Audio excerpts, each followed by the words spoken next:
Hello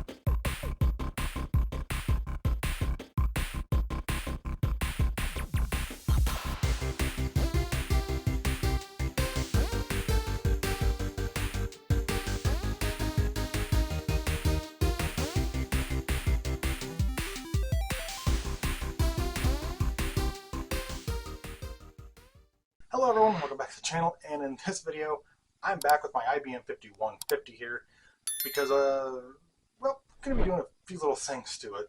A little useless obviously, and this video doesn't need to be made. I could do it behind the scenes, but it's an excuse for me to play with my IBM 5150 again, so I figured why not. Let's just get started.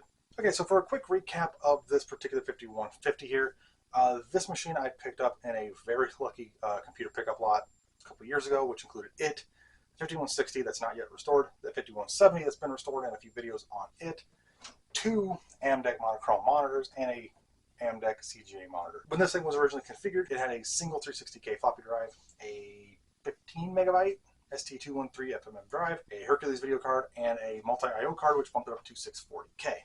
Unfortunately, during the restoration I did earlier this year, some things just didn't work, and unfortunately this thing is now configured with dual 360K floppy drives, with the B drive being out of a compact portable because the 2 spare IBM drives I had don't work. The RAM card didn't work, so it's now down to 512K with a IBM RAM card, and I downgraded it to the MDA card because I wanted to try it out a little bit. And unfortunately I have not yet fixed the 2 bad basic socket chips on the socket on the board. I haven't felt comfortable enough to desolder them yet. So yeah, that's the state of this thing is right now. So in this video I'm going to be doing something that, again, doesn't need to be done in a video, but I think it'd be kind of fun, mainly to get a shorter video out. And one of them is to test out this floppy drive that I made using my Greaseweazle when I was doing some stuff with it. You guys watched the original restoration video, you might know what this floppy drive is.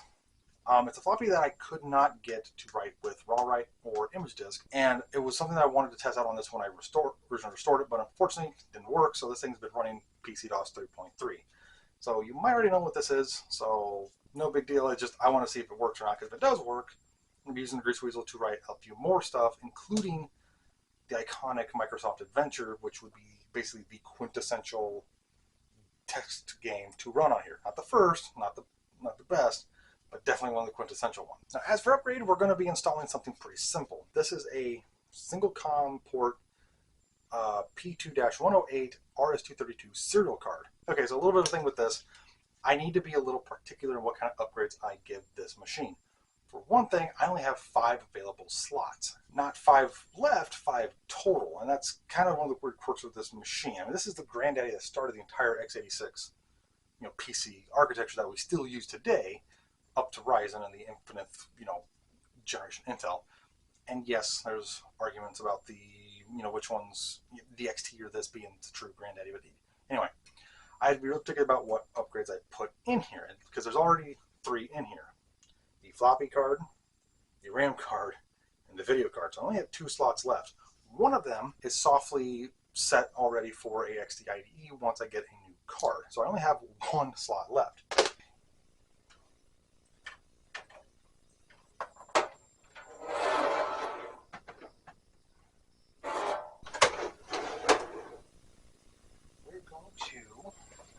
Install it into slot 3 here.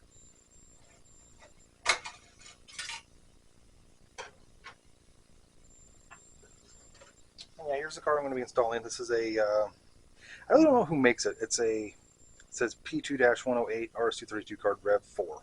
I actually have 2 of these, so if one of these doesn't work, I have the second one. Just a really basic, single COM port, DB25, 8-bit ISO card. So, and I actually did look at the documentation for this. I do have this set correctly for what it should be set for, so everything should just work.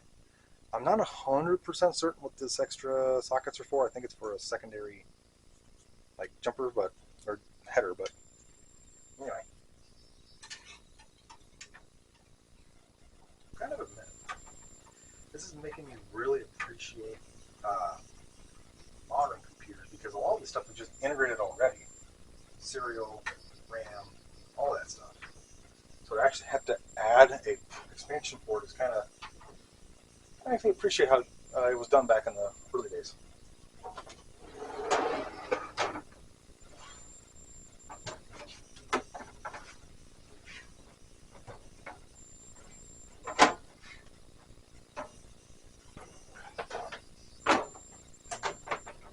Alright, so first things first, let's try out this floppy.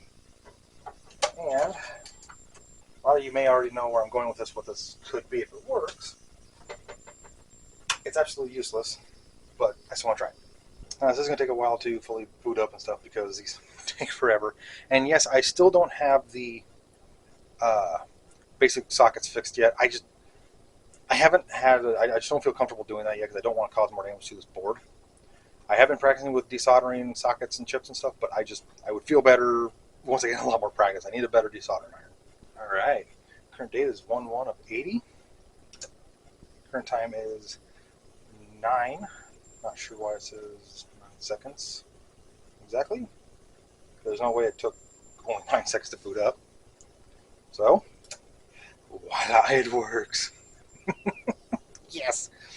IBM Personal DOS 1.1. Let's see the directory of this really simple, really simple, not a lot here operating system. That's because this was really meant for the, well, these things originally, the first ones in 81 came with 16K of RAM, up to 64 on board. So I think this version was meant for 64K of RAM. So this very little RAM is needed. And unfortunately, I can't use any of this because all of it is basic stuff. But there's sys, check disk, format, x2 bin, comp. So really basic operating system here. So it's useless for me to have.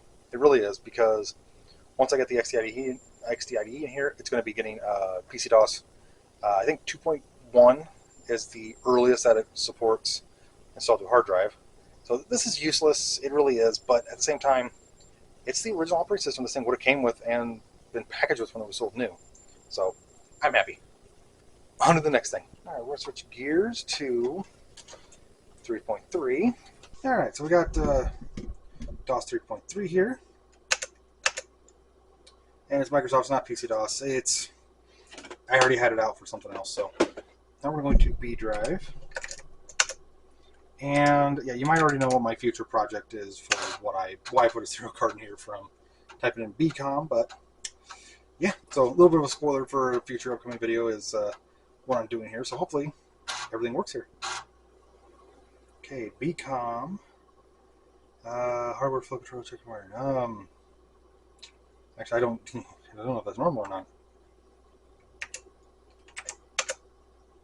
Oh, it did? Look at that. Z modem firmware connected to my network.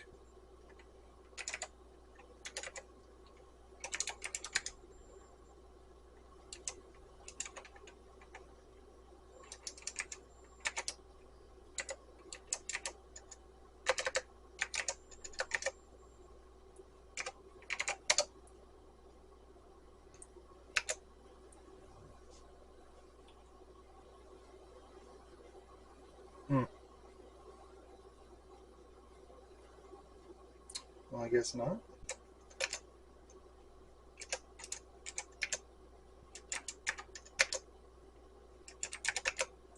Well, it's working because it is showing me stuff, so it's working. But I kind of want to connect to something.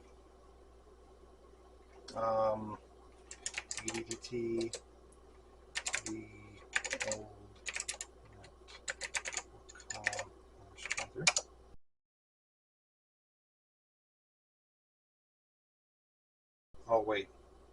Oh wait, I'm stupid. ATDT PBS dot microcampus.com.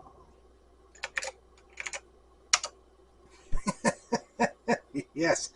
Okay, so if you don't know what I'm doing right now, I'm not an idiot because I did the wrong command. It's AT, not AD. I'm on the internet. I'm on the internet with my IBM PC5150.